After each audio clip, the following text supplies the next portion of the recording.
자, 시작하겠습니다. 공인중개사협회 그리고 보칙 얘기하는데요. 이 부분은 전에는 그렇게 시험 문제 자주 안 나오던 건데 최근에 한 문제 정도씩 꾸준히 나오고 있습니다. 여기서는 이제 이해할 건 별로 없어요. 그냥 뭐를 기억해야 된다라는 거 기억을 좀 해주시면 되겠는데요. 먼저 공인중개사협회 보시면 뭐 설립 목적 이렇게 하고요. 자, 협회 의미에서 2번에 보세요. 이 협회는 복수로 설립할 수 있습니다. 여러 개가 설립될 수 있어요. 그리고 가입하는 거 자유입니다. 자유. 가입 자유. 그 다음에 3번에 가보시면 부칙에 의한 개업공인중개사 있죠? 이 사람들도 공인중개사는 아니지만 가입할 수가 있습니다. 거기 동그라미 3번. 부칙에 의한 개업공인중개사도 가입할 수 있고, 부칙에 의한 개업공인중개사는 공인중개사는 아니지만 개업공인중개사를 인정해주죠. 등록했잖아요. 등록. 그리고 이 협회는요, 가입을 하려면 일단 등록을 해야 됩니다. 등록한 개업공인중개사가 가입할 수 있어요. 협회 설립의 목적. 자, 여러분들이 그 목적을 한번 읽어보시고 협회의 성격과 보시면 비영리 사단법인 이렇게 얘기합니다. 일단 목적 비영리고요.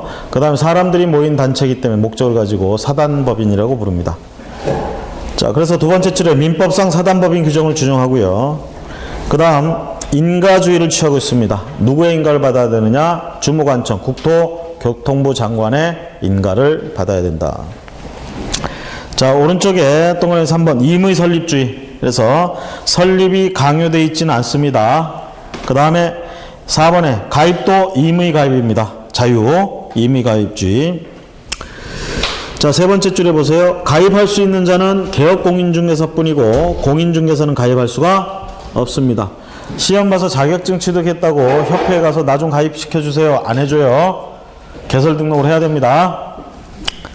자, 설립 요건 보시면 거기 300인 이상 발기인이 되어 정관을 작성하고 서명 날인하고 600인 이상 출석한 창립총회에서 출석 개업공인중개사 과반수의 동의를 받아 국토교통부 장관의 인가를 받아서 등기함으로써 성립한다. 그래서 큰 틀은 이거 민법에 나와 있는 사단법인, 재단법인 설립하는 절차하고 똑같아요. 처음에 일단 발기인이 모입니다. 그 다음에 뭐해요? 정관 작성해요. 자, 그 다음에 할 일이 뭐예요? 인가, 주무관청에 인가 신청해서 인가 받는 거예요. 설립인가. 그 다음에 이제 마지막으로 주된 사무소 소재지에 관할 등기소 가서 등기하면 이때 뭐라고 하느냐? 성립됐다 이렇게 얘기를 해요. 성립. 협회도 마찬가지입니다. 발기인들이 모여가지고 정관을 작성하고 이에 동의를 하고요. 이 정관에다 서명 날인들을 합니다. 그런 다음에 인가, 주무관청, 여기서 주무관청은 국토교통부 장관, 국토교통부 장관 인가 받고 그걸로 끝나는 게 아니에요. 등기소 가서 주된 사무소 등기소 가서 설립 등기까지 마쳐야 협회가 성립된다. 아이고, 오늘 왜 이러냐? 자, 이러면서 이제 여기 숫자 개념이 들어가죠. 숫자 300인 이상 발기인 300인 이상. 자, 그 다음에 여기에 없는 개념이 하나 들어가는데요. 자, 이런 정관을 작성한 거를 동의를 해서 인가 신청하자고 동의를 해야 돼. 그러려면 뭘 해야 되냐면 창립총회라는 걸 해야 된다는 얘기예요. 창립총회. 창립총회라는 거예요, 여기서. 그래가지고 인가 신청하러 가자 이렇게 되는 겁니다. 자, 동의를 받아서 인가 신청하는 거예요. 이럴 때 창립총회는 600인 이상이 참석해야 된다 이 얘기입니다. 자, 발기인은 300명 이상이면 돼요. 그런데 창립총회는 600명 이상. 이때 이 창립총회는 600명이 돼야 되는 이 창립총회는 서울특별시 사람들, 서울특별시에서 100명, 적어도 100명 이상. 그 다음에 광역시 도에, 자, 대한민국에 지금 광역시가 6개 있습니까? 그럴 거예요, 아마. 그 다음에 도가 있죠? 20인 이상. 광역시마다 20인 이상. 도마다 20인 이상. 해가지고 몇 명이 돼야 돼? 600명이 넘어야 된다, 이 얘기예요. 아시겠습니까? 그러니까 전국적으로 골고루 협회 회원이 있어야 된다는 얘기야, 결론적으로, 처음부터. 응?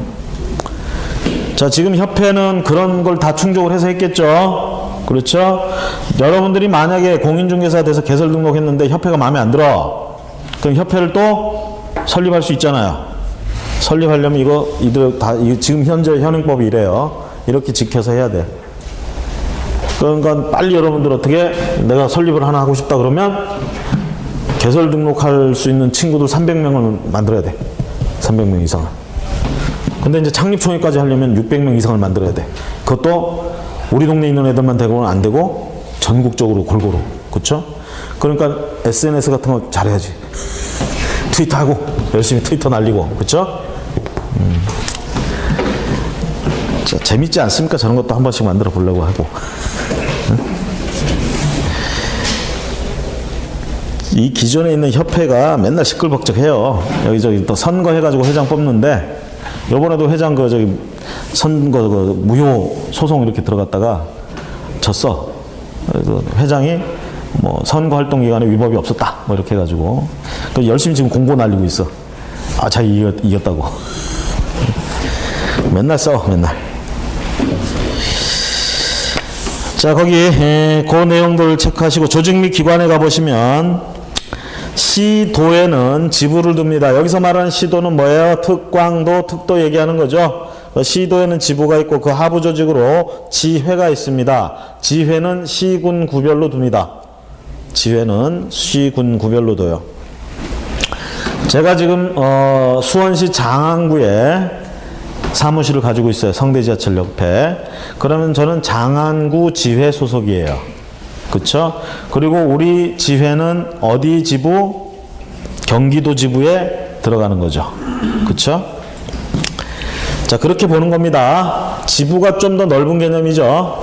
그 다음에 니은번에 협회가 지부를 설치할 때는 지회 설치할 때 지회는 등록관청에, 자, 지부는 어디에? 시도에. 지부는 시도지사에게 신고하고요. 지회는 등록관청에 신고합니다. 등록관청은 시군구죠. 시군구. 그 다음에 기관, 그 외의 기관들. 최고 의결기관은 총회입니다. 이 법인의 최고, 이 비영리 법인의 최고, 사단법인의 최고 의결기관은 총회입니다. 총회. 자, 니은해 보세요. 총회 의결 내용은 지체 없이 누구에게? 국토교통부 장관에게 보고. 국토교통부 장관이 이 협회 관리해야 돼. 그러니까 여기다 보고해야 됩니다. 자, 그 다음에 민법의 규정을 소개만 해놨으니까 참고하시고 넘어가셔서 협회의 업무. 협회가 원래 고유하게 해야 되는 업무, 고유 업무가 있고 위탁받아서 하는 업무 있겠죠. 위탁받아서 하는 건 수탁 업무라고 얘기해. 그럼 고유한 업무는 아까 41조 1항인가 거의 협회 목적, 그 내용들이 이제 들어가 있겠지. 1번에 보세요. 회원의 품위 유지를 위해서 업무를 한다. 품위 유지. 얼마나 내 품위를 유지해 주는지 모르겠어요. 나날이 제 품위가 향상되고 있어요. 자, 그 다음에 그 외에 뭐 보시면 회원의 자질 향상 뭐 이렇게 하고, 특히 5번에 보세요. 부동산 정보 제공에 관한 업무가 얘들의 고유 업무예요. 부동산 정보 제공에 관한 업무. 여러분들 직방이라고 아세요? 직방. 어? 여러분들 저기 카카오톡 이런 거 안 해? 직방 아시죠? 직방 나와서 히트 치니까 애플리케이션 다방 나오죠. 그 직방을 만드신 분은 그 공대 출신일 거야 아마. 그래가지고 애플리케이션 만들기, 부동산 쪽으로 자격이 있는지 없는지는 모르겠지만 이제 이런 쪽으로 이제 생각을 한 거지. 자기가 앱을 만드는데 이렇게 해서 직접 당사자들끼리 매칭이 되는 시스템이 있으면 좋겠다. 그렇죠? 이건 누구나 아무나 만들 수 있는 거야. 이런 거는 자격이 없어도. 그래서 그 사람은 그 직방 만들어 가지고 엄청나게 돈방석에 앉았어요. 이제 그걸 보고 이제 배 아프니까 다방을 만들었지. 그렇죠? 그래서 이제 일반인들이 이렇게 딱 직방인이 다방인이 만들고 있으니까 이제 협회에다 비난의 이제 화살이 날아가는 거야. 니들은 도대체 뭐 하냐? 왜냐하면 그런 게 되니까 공인중개사들이, 개업공인중개사들이 안 와. 사람들이, 의뢰인들이. 그거 보고 직접 해버리잖아. 그러면서 이제 얘들이 어떻게 되느냐. 직방이나 다방이 이제 그게 한계가 있어요. 항상 보면. 직접 거래하는 것도. 그러니까 이제 마술을 어디로 뻗치느냐? 개업공인중개사들한테. 광고하라 이거야. 자기들 저기를 통해서. 그래서 매물을 직접 자기들이, 의뢰인들이 직접 올리고 하는 게 아니라 이제는 개업공인중개사들이 와서 다 올리고 보고 있어요. 거기 회원들 가입한 사람들 보면 돈 내고 하는 이런 것들 보면 개업공인중개사들이 해. 광고성으로 하는 거야 다. 그러니까 이제 개업공인중개사들이 열받았지. 야, 협회는 뭐 하는데 이딴 것도 안 하고. 그래서 협회에서 만듭니다. 한방. 지금 한방이라고 만들어가지고 열심히 지금 광고 때리고 있어요. 그리고 우리 직방하고 다방에 보면 연예인들 우리 나와서 이렇게 하고 있잖아. 그래서 한방도 지금 연예인 누군지 모르겠는데 하여튼 데려다가 열심히 광고도 찍고 그러고 있어요. 참 촌스러워. 한방이 뭐야? 한방. 근데 모르겠어요. 우리 동네 저 있는 사무실 쪽에 개업공인중개사분들은 조금 반골 기질이 있나 봐. 한방을 이용 안 하기로 했어요. 응? 그 시스템이 좀 어이가 없다 이거야. 응? 다른 거에 비해서. 그냥 다 지금 직방하고 다방은 다 가입해서 그거 하고 있어 다. 자, 부동산 정보 제공에 관한 업무. 자, 그거 고유 업무라고 합니다. 그 다음에 수탁 업무 가시면 국토교통부 장관이나 시도지사 이런 애들이 또는 등록관청이 자기들이 할 업무를 위탁할 수도 있겠죠. 대표적으로 이제 보시면 거기 교육 같은 거 업무 위탁합니다. 그 다음에 시험 업무도 위탁을 할 수 있겠죠. 그렇죠? 시험 업무. 교육 업무 위탁 받아서 합니다. 위탁 받으면 시도지사가 위탁을 할 때는 어떻게 누구한테 위탁한다고 그랬어요? 부동산 관련 학과가 있는 대학이라든가 협회에 위탁할 수 있다 그랬잖아. 그래서 협회에 위탁할 수 있는 거고 공인중개사 협회. 그 다음에 공인중개사 시험 업무 해가지고 이것도 협회에다가 위탁을 하면 할 수 있어요. 근데 지금은 저기 어디에다 가 있어요? 한국이 아니고 산업인력공단에 위탁돼 있죠. 그 다음에 공제사업 보세요. 이게 이제 협회가 하는 사업 중에 가장 큰 사업이에요. 사실 돈으로 치면 공제사업. 자, 공제사업을 기억해 보시면 할 수 있다 이렇게 돼 있습니다. 공제사업의 범위 A번, B번. 자, 공제사업은 범위 손해배상 책임을 보장하기 위한 공제기금의 조성, 그 다음에 공제금의 지급. B에 가보시면 그와 관계된 부대 업무. 이 세 가지가 공제사업과 관계돼서 할 업무예요. 그래서 조성하고 지급하고 부대 업무 하는 거 공제사업과 관련돼서 이게 업무다. 업무. 자, 그 다음에 공제규정의 제정 및 승인. 공제사업을 하려면 협회는 공제규정을 만들어야 돼. 어떻게 할 건지 공제규정을 만들어야 돼. 그 공제규정을 제정한다고 합니다. 만든다. 제정해서 그냥 하면 좋은데 안 된단 말입니다. 협회는 항상 국토교통부의 감시를 지도하에 있어야 돼. 그래서 국토교통부 장관의 승인을 받아야 돼. 이 공제규정. 우리 이렇게 운영할 건데 이렇게 해도 되겠어요? 그러면 국토교통부 장관이 그래라 승인해주면 그렇게 하는 겁니다. 자, 변경. 만약에 그 규정을 변경할 수도 있겠죠. 변경할 때도 마찬가지로 승인 받아야 되고요. 디귿에 가보시면 공제규정의 내용. 가장 대표적인 공제규정의 내용은 그거겠죠. 도대체 공제료는 얼마를 받아야 되는지, 어떻게 운영할 건지, 이런 게 공제규정의 내용이겠죠. 거기 색깔 있는 거. 공제료는 공제사고 발생률, 보증보험료 등을 종합적으로 고려하여 결정한 금액으로 한다. 공제료. 제가 4월 8일 날인가 이제 만기였어요. 그래서 그 전에, 만기 전에 갱신해야 되죠.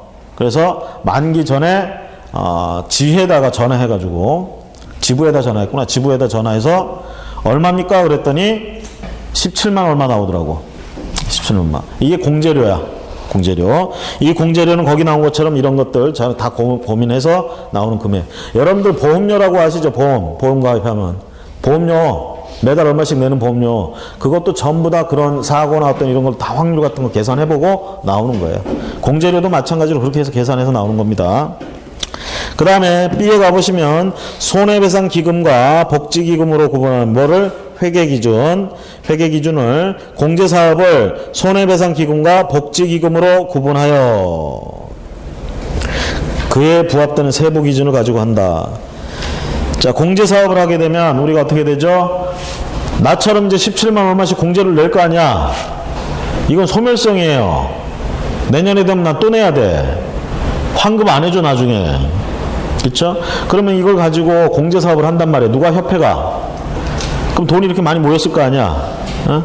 그러면 이 공제는 결국은 내가 무슨 사고를 쳤을 때 그 손해배상을 일단은 먼저 해주기 위해서 공제를 받아가잖아요. 그렇죠?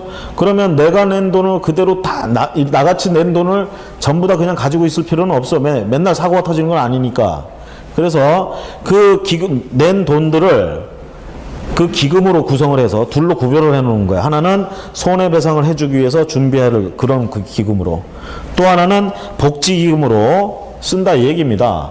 그러니까 쉽게 얘기하면 공제료를 전부 손해배상에만 쓰는 건 아니란 얘기야. 어? 아니란 얘기지. 그래서 이렇게 둘로 회계기준 나누고요. 그 다음에 C에 가보시면 책임준비금의 적립비율 해서 은행에도 뭐 지급준비율 같은 거 있잖아요. 그런 거 하듯이 여기도 이런 준비. 그래서 공제수입액의 100분의 10 이상으로, 100분의 10 이상은 이렇게 책임 적립비율로 있다라는 거.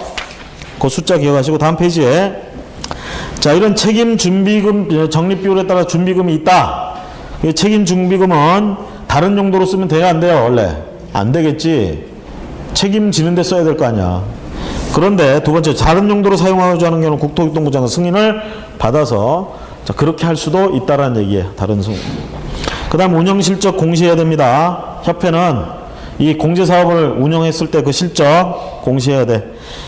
자, 거기 종료 후 3개월 이내, 매 회계연도 종료 후 3개월 이내에 일간신문 또는 협회 회보에 공시하고요.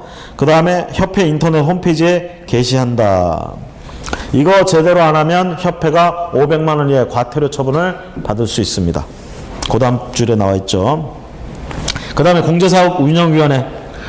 공제사업을 운영하기 위해서 이 운영위원회를 두게 됩니다. 협회에다 둡니다. 기억번. 협회 운영위원회를 둔다. 그 다음에 니은에 가보시면 이 운영위원회는 19명 이내로 구성한다. 니은번. 자, 그러면 쭉 내려와서요. 운영위의 구성은 어떻게 되느냐. 성별을 고려하여. 이게 이제 여성들을 위해서 좀 자리를 비우자 이 얘기죠. 성별을 고려해서. 자, 다음 니은 디귿에 해당하는 위원회 수는 전체 위원회 수의 3분의 1 미만으로 한다.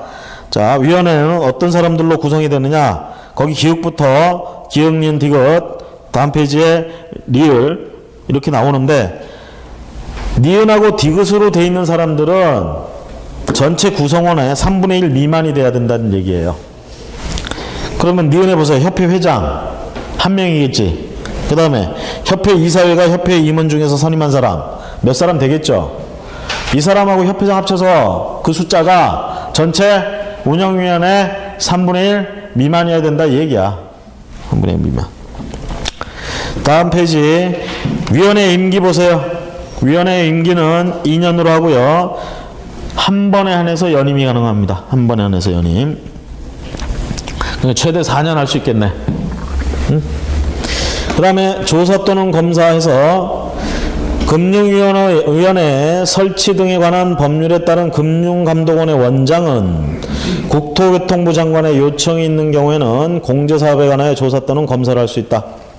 국토교통부 장관이 이 협회가 공제사업 한 게 조금 이상해. 그렇죠? 근데 국토교통부 장관이 이거 돈 흐름이나 이런 거 잘 모르잖아. 그래서 거기 금융감독원 원장한테 이런 걸 좀 해달라고 요청 검사. 그 다음에 공제사업 운영 개선명령 해가지고요. 자, 이런 걸 해보니까 공제사업이 지금 제대로 안 되고 있어. 그러면 개선해라. 이런 명령할 거 아닙니까? 그렇죠? 그 명령이 있으면 개선해야 되겠죠? 그럼 명령이 있으면 개선하면 되는데 그걸 안 따라. 이것도 그러면 협회가 500만 원 이하의 과태료 처분을 받는다. 마지막 줄에.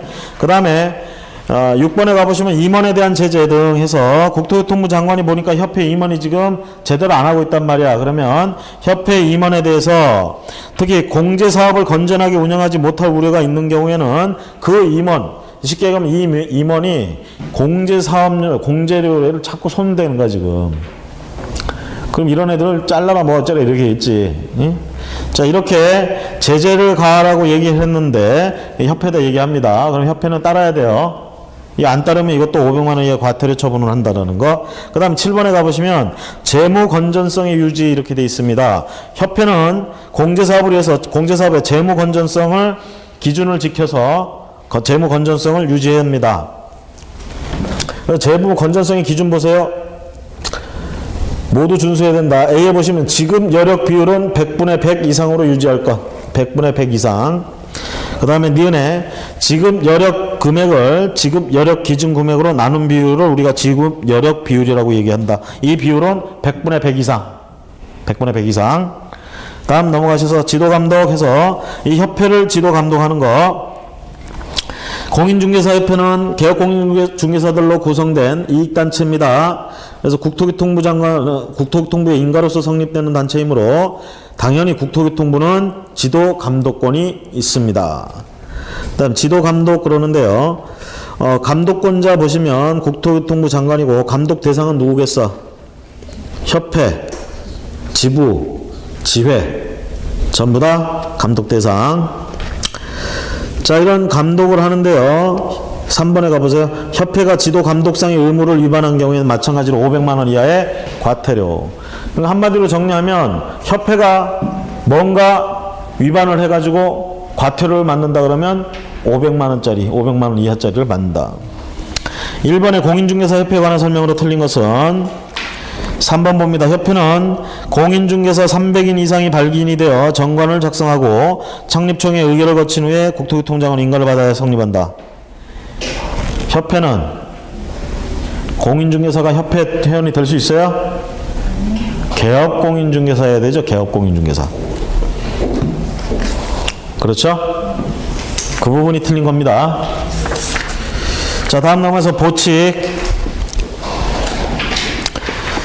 이 보칙에서는요, 우리가 그 포상금 제도가 이제 시험 문제 좀 나올 수 있죠. 포상금, 이거 파파라치 얘기하는 거잖아. 그죠? 파파라치. 신고 또는 고발에 대한 포상금이 있습니다. 자, 가로 2번에 보세요. 신고 또는 고발하는 곳, 그 대상. 자, 어디다 고발해야 됩니까? 개설 등록 환자 관여하는 관청은 등록관청이에요. 그렇죠? 등록관청에 고발하거나 신고하거나 고발하거나. 신고, 여기는 고발이 아니지 신고지. 등록관청이 신고. 그 다음에 수사기관에 가서 고발할 수 있습니다. 그러면 어떤 게 대상이냐? 기획부터 니은 디귿. 중개사무소에 개설 등록을 하지 아니하고 중개업을 한 자, 무등록 중개업자. 그 다음에 거짓 부정한 방법으로 개설 등록한 자, 부정등록자. 디귿에 등록증 또는 자격증을 다른 사람에게 양도되어 다른 사람으로부터 양수되어 받은 자, 이런 사람들이 신고 또는 고발의 대상이 됩니다. 나머지 이 법에서 하지 마라 어쩌라 이런 행위에 대해서는 고발, 신고 대상이 아니에요. 이 세 가지가 신고, 고발 대상입니다. 그러니까 뭔가 가서 신고해서 포상금 받고 싶으면 엉뚱한 거 가서 신고하거나 고발하지 말고 여기 세 가지 경우를 신고, 고발하라는 얘기예요. 아시겠죠? 자, 그럼 포상금 지급에 대해서 보면 포상금의 범위 및 국고보조. 자, 포상금은 누가 포상하느냐? 기획에 보시면 등록관청이 포상금을 지급할 수 있습니다. 돈은 누가 줘? 등록관청이. 자, 신고 또는 고발한 자에게 등록관청이 줍니다. 등록관청. 한 건당 얼마? 50만 원 한도로 50만 원으로 한다. 50만 원. 자, 포상금 지급에 소요되는 비용은 등록관청이 예산이 없을 수도 있잖아요. 이럴 때 국고에서 보조해 주는데, 보조해 줄 때 비율은 그 소요되는 비용 중에 100분의 50 이내에서만 우리가 보조가 된다라는 얘기입니다. 이거 이상으로 해주면은 국가로 또 무슨 돈이 있어. 그렇죠? 그 다음에 포상금 지급 조건 및 절차. 일단 지급 조건. 포상금은 신고 또는 고발 대상에 해당하는 자가 행정기관에 의하여 발각되기 전에 행정기관이 그 사람을 발각을 했어. 발견을 했어. 그래가지고 지금 조치 들어가려고 한단 말이야. 그런데 옆에 가서 그걸 신고하고 있다. 지금 수사 형사들이 범인을 잡으려고 그 앞에서 지금 딱 이러고 있어. 그럼 내가 가서 얘가 범인이야 하고 이렇게 신고했어. 포상금 줄까? 응? 그 얘기예요. 이미 이렇게 발각되고 있는 상태에서는 신고할 수가 없어요. 그 전에 신고해야 됩니다. 다음 페이지에 보시면 검사가 공소 제기 또는 기소유예 결정을 한 경우에 지급합니다.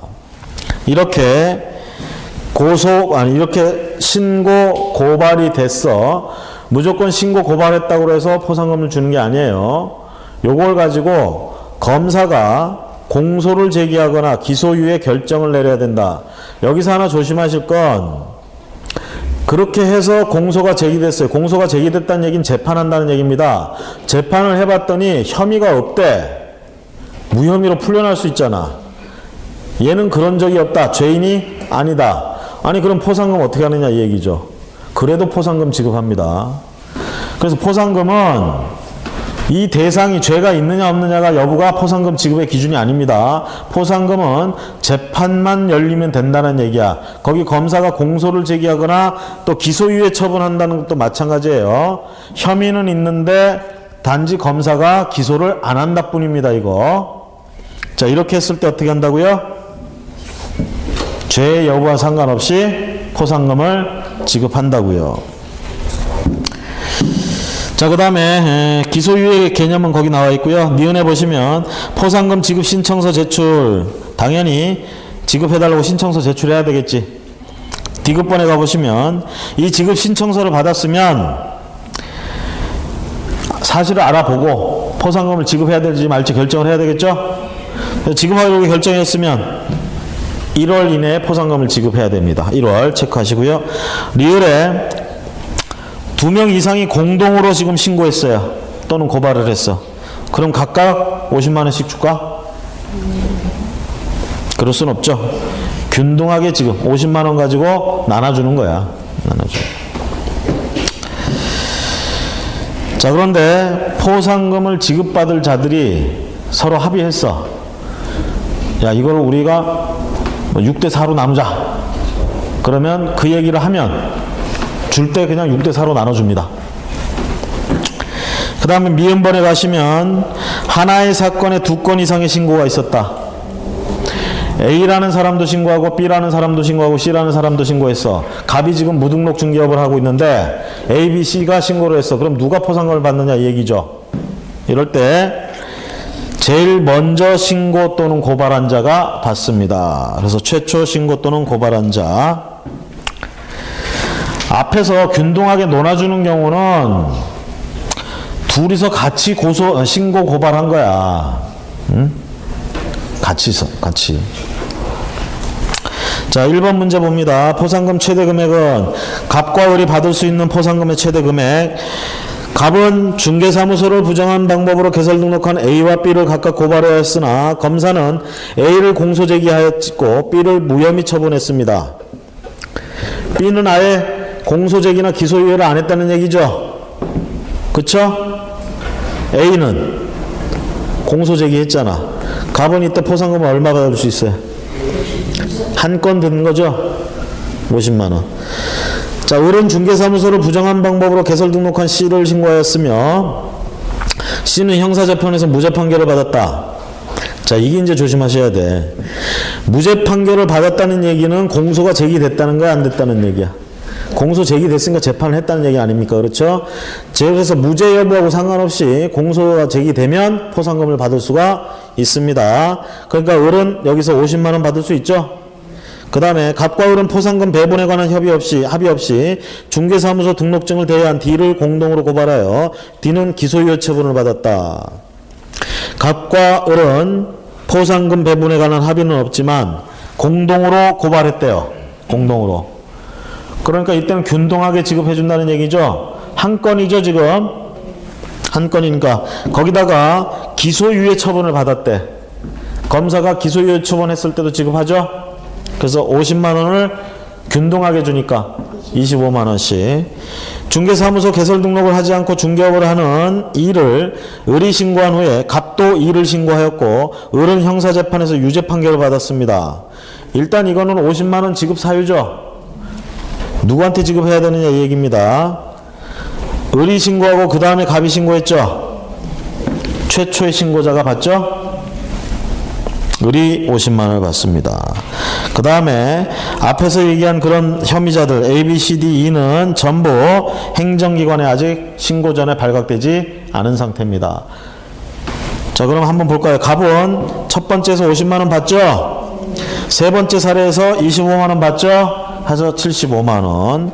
을은 두 번째에서 50만 원, 세 번째에서 25만 원, 네 번째 마지막에서 50만 원에서 125만 원. 3번이 답이 됩니다. 다음 페이지 2번. 포상금 제도에 관한 설명으로 옳지 않은 것은 1번 보세요. 등록관청은 포상금 지급 신청이 있는 때 그 사건에 관한 수사기관의 처분 내용을 조회한 후에 포상금 지급을 결정하고 그 결정일로부터 3월이 아니라 1개월 이내에 포상금을 지급해야 됩니다. 여기 근데 해설해 보시면 2월 이내에 포상금을 지급한다는데 틀렸어요. 그것도 지우시고 1월 이내에 지급한다로 고쳐주세요. 자, 그 다음에 이제 이 법에서 이제 말하는 수수료 내야 되는 거. 우리 중개보수 말고요. 우리가 이제 관청이나 등록관청에 가서 뭐 이렇게 해달라고 그러면 돈 내야 해주는 경우들이 있어. 그걸 수수료라고 그러잖아. 앞에서도 나왔어요. 옆에다 56페이지라고 써놓으세요. 거기 수수료 56페이지에 나와 있습니다. 그래서 다음 어느 하나에 해당하는 자는 당의 지자체 조례가 정하는 바에 따라 수수료를 납부해야 된다. 다만 공인중개사 자격시험을 국토교통부 장관이 시행하는 경우 국토교통부 장관이 결정 공고하는 수수료를 납부해야 됩니다. 자, 거기 1번부터 6번까지 내용은 수수료를 납부해야 되는 경우예요. 그런데 아예 옆에다 하나 써놓으세요. 자격증 교부할 때는 수수료를 납부하지 않습니다. 처음에 우리가 합격을 해서 자격증을 교부받을 때는 수수료 따로 안 내고 교부받습니다. 어떻게 보면 여러분들이 아마 시험료 있잖아요. 시험 볼 때 돈 내잖아. 아마 거기에 포함되어 있는 것 같아. 그럼 이제 떨어진 사람들은 교부도 못 받으면서 그 돈 낸 거잖아. 그러니까 어떻게 해야 돼, 우리는? 아까우니까. 반드시 붙어야지. 그쵸? 그래서 자격증은 교부할 때는 수수료를 안 내도 되는데, 이거 잃어버려가지고 재교부 받는다. 이때부터는 내야 됩니다. 아시겠죠? 자, 그래서 거기 3번, 4번, 동그라미 3번, 4번 묶고 5번, 6번 묶으세요. 동그라미에 3번, 4번, 5번, 6번. 3번, 4번은 등록증 얘기고요. 5번, 6번은 분사무소 설치 신고서예요. 설치 신고 필증입니다. 신고 필증. 자, 등록증은 처음에 발부할 때도 수수료를 내요. 재교부할 때도 내. 분사무소 신고 필증도 처음부터 내. 그 다음에 재교부할 때도 내. 근데 자격증은 어떤가 보세요. 2번, 동그라미 2번. 재교부 신청할 때는 냅니다. 근데 자격증 처음에 발부할 때 낸다는 얘기 없어요. 써놨죠? 그 다음에 동그라미 1번은 여러분들 자격시험 응시할 때 돈 내잖아. 그게 수수료예요. 수수료. 그 다음에 오른쪽에 가보시면, 자, 그럼 이런 수수료는, 시험 볼 때 수수료는 결국은 누가 결정하느냐? 산업인력공단이 직접 하는 게 아니라 거기 승인 받아서 하는 거야. 159페이지. 거기 두 번째 줄 보세요. 위탁한 자의 승인을 얻어 결정 공고하는 수수료를 각각 납부해야 된다. 그러니까 산업인력공단이 국토교통부 장관이 지금 시험을 위탁을 했다 그러면 국토교통부 장관에게 승인을 받아서 이만큼 받겠습니다. 수수료를. 그래, 받아라. 승인 받아가지고 받는다. 자, 그 다음에 고유식별 정보 처리, 규제 재검토 이런 거 넘어가시고요. 지도 감독 등 보도입니다. 지도 감독 등. 지도 감독. 지도 감독상의 명령 보시면 이건 말 그대로 우리가 협회라든가 또는 개업공인중개사들, 법인인 개업공인중개사, 소속공인중개사 또는 중개보존 이런 거 지금 지도 감독하는 거 얘기하는 거예요. 감독상의 명령.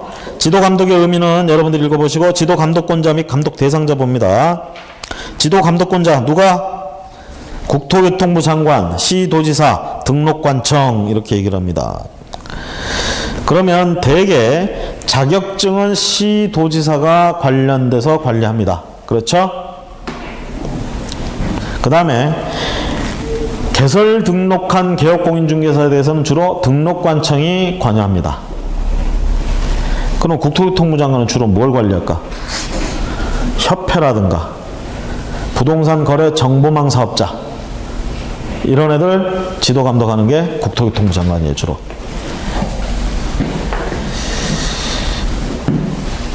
지도 감독 대상자 보세요. 기억해 보시면 개업공인중개사와 거래정보사업자 이렇게 얘기를 하죠. 지도 감독 대상. 자, 넘어가시고 지도 감독의 방법. 보고 또는 보고를 하게 하거나 명령을 하는 방식 또는 중개사무소에 출입을 하면서 확인하는 방식. 그렇죠? 그 다음에 이럴 땐 당연히 뭐예요? 증표를 제시하면서 해야 됩니다. 나 이런 사람이야.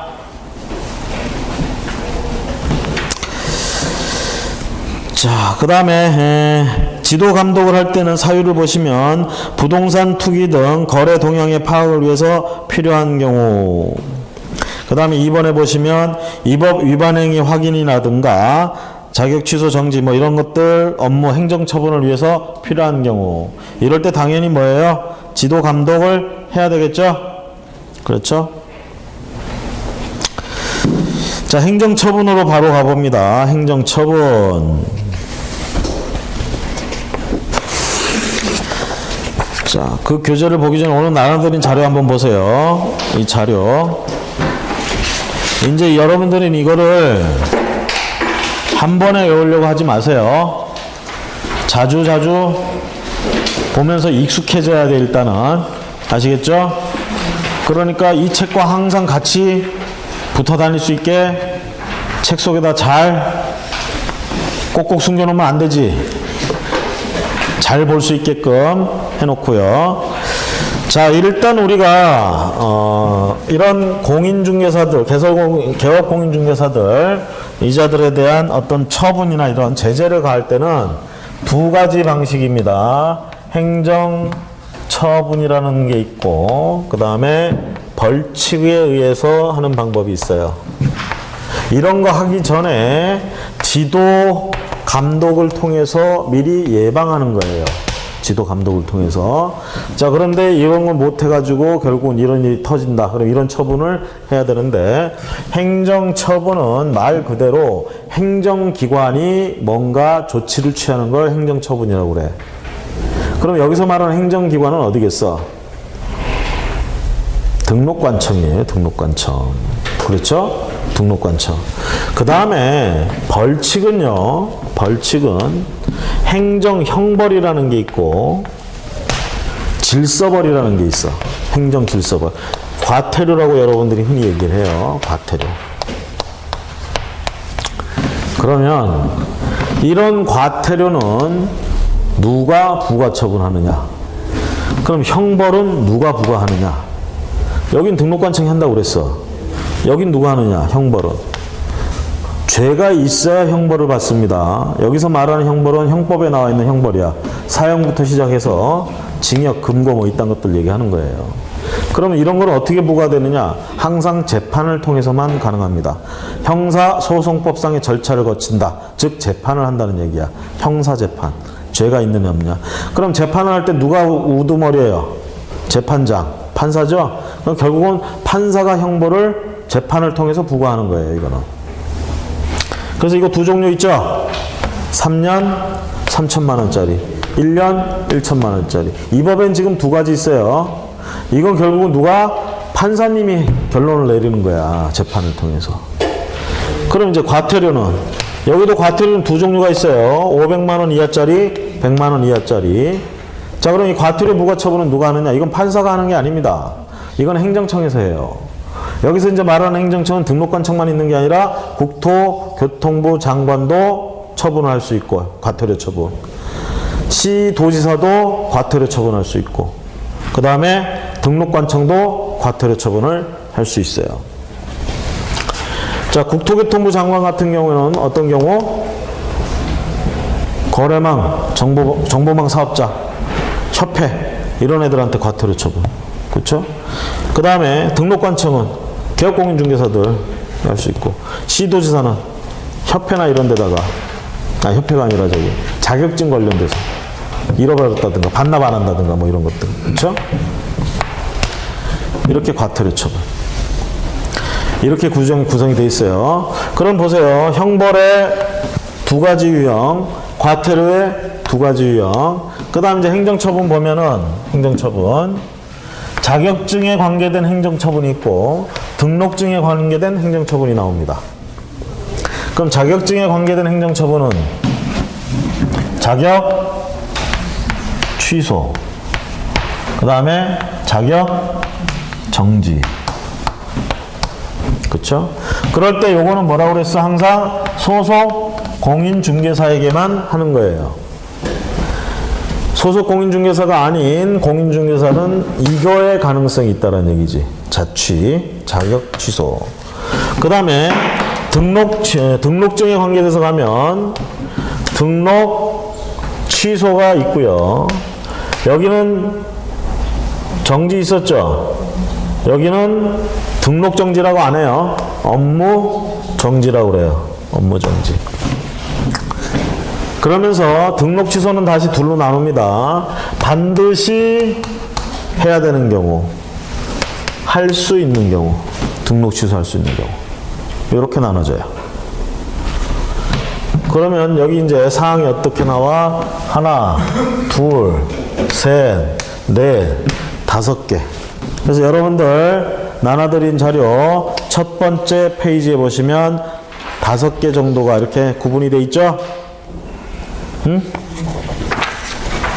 이거대로 돼 있는 거. 첫 번째 나오는 게 자격 취소, 두 번째 게 자격 정지, 그 다음에 세 번째 게 등취 필, 그 다음 게 등취 가, 그 다음 옆에 업장, 업무 정지 처분. 뭐 순서까지 이렇게 기억하실 필요는 없겠지만 그런 식으로 배열을 해놨다 이 얘기입니다. 그렇죠? 그러니까 여러분들이 일단 머릿속에 자리를 잡아야 되는 건 이 얘기야, 이 얘기. 이거를 막 해놓고 여기다 색깔 칠하고 막 이렇게 외워봐야 소용없어요. 차근차근 생각을 하셔. 둘 중에 하나다. 그쵸? 둘 중에 하나.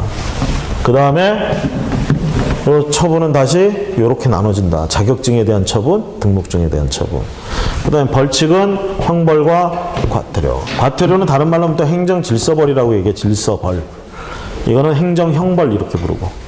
이거는 그냥 죄와 벌의 문제야. 쉽게 보면 형법의 문제예요. 형법. 형사소송법 절차 밟는다.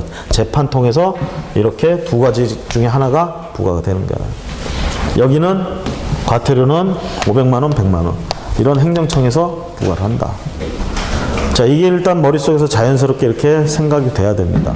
이걸 외우고 있을 필요는 없어요. 이렇게 구분하는 게 자연스러워지면 되는 거야. 아시겠죠? 이걸 먼저 익숙해져야 돼. 자, 이렇게 된 상태에서 우리가 또 뭘 기억해 주셔야 되냐면, 이런 거에 처분을 당하거나 형벌을 받거나 하는 거에 가장 대표적으로 관계되는 게 금지행위예요. 33조인가에 나와 있죠? 금지행위. 오늘 배웠죠? 금지행위. 매, 무, 초, 거, 증, 쌍, 투. 그쵸? 이렇게 둘로 나눠서. 이거는 뭐야? 1년 1천. 요거는 3년 3천. 그렇죠? 그러면서, 자, 이랬을 때 얘들에 대해서 행정처분 없습니까? 행정처분 있을 수가 있죠? 그렇죠? 행정처분 당한다 그러면 소속 공인중개사하고 개업 공인중개사 구분해가지고, 소속 공인중개사 같은 경우에는 이거 처분. 개업 공인중개사는 이것까지는 안 가요. 등록해서 돼 있잖아, 지금. 등록한 걸 어떻게 좀 태클을 걸어야겠지. 그래서 그리고 요 사유는 전부 여기에 들어가요. 그래서 이거 가능하다. 그렇죠? 그 다음에 또 하나가 우리가 뭐가 있냐면 결격사유 또 우리가 기억을 해 주셔야 돼. 등록의 결격사유. 그렇죠? 결격사유는 결국 결격사유에 해당되는 것 중에 일부는 요거에 해당이 돼요. 등록할 때는 말짱했는데 나중에 파산 선고 받았어. 그러면 반드시 등록을 취소해야 되는 사유에 들어가 있어요. 그러면 이런 건 뭐가 있어요? 미, 금, 파, 금,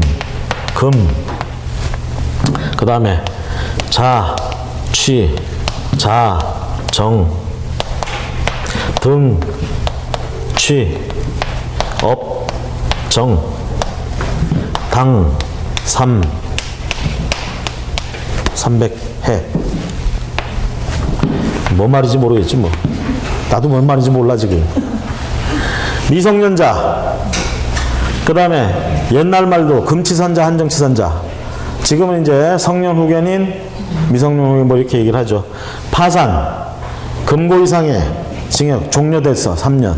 그 다음에 금고 이상의 형을 선고받고 집행유예. 그 다음 뭐야? 자격 취소되네. 자격 정지당하네. 정지기간 중에 업무를 하게 되면 이거 못하잖아. 자격정지. 등록 취소된 사람, 업무 정지 처분 받은 사람들 다 결격사유예요. 그 다음에 이거 뭐야? 법인의 업무 정지 처분 이런 거 할 때 당시에 있었던 임원이나 사원은 소속공인 중개사, 즉 고용된 소속공인 중개사는 아무 책임이 없습니다. 걔들은 그냥 나와서 바로 개설 등록해도 문제가 안 돼요. 결격사유에 안 들어가. 누구는? 임원, 사원은.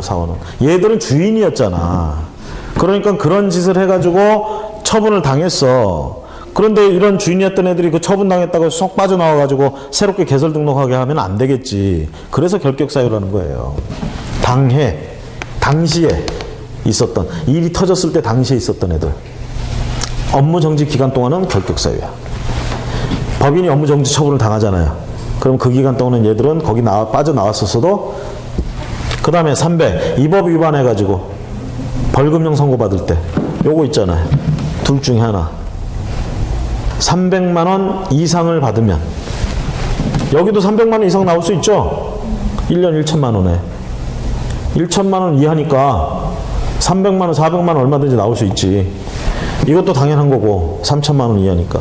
자, 이 법 위반해서 300만 원 이상 되면 이거 결격사유 들어간다는 얘기죠. 3년간. 그렇죠? 그 다음에 이거는 뭐예요? 이런 거에 해당되는 애가 있는 법인, 사원 임원으로 있는 법인, 결격사유에 해당한다는 얘기죠. 그래서 바로 등록 취소되는 거 아니고 대신 뭡니까? 얘들은 2달 안에 그 문제를 해소하면 등록 취소는 안 당할 수 있죠. 그렇죠? 그래서 등록의 결격사유하고 금지행위, 요건 두 가지는 좀 기억을 해 주셔야 되겠고요. 자, 그 다음에 이제 내용을 좀 보시면 자격의 취소. 조문까지 이제 친절하게 해놨어요. 옆에 강제라는 말 있죠? 자격의 취소 35조 1항입니다. 강제라는 말 있죠? 그게 뭐겠어? 이 사유에 해당하면 반드시 취소한다 이 뜻이에요. 그럼 의무는 할 수 있다 이렇게 되는 거지. 이제 뭔 말인지 아시겠죠? 자, 그렇게 보는 겁니다. 36조 1항 자격정지 임의. 그 다음에 등록의 취소는 강제와 임의가 있습니다. 1항이 강제, 2항이 임의입니다. 그 다음에 업무정지 처분은 임의입니다. 업무정지를 할 수 있다 이 얘기예요. 다음 페이지에 이제 보면 행정처분은 이렇게 나와 있고요. 다음 페이지에 보면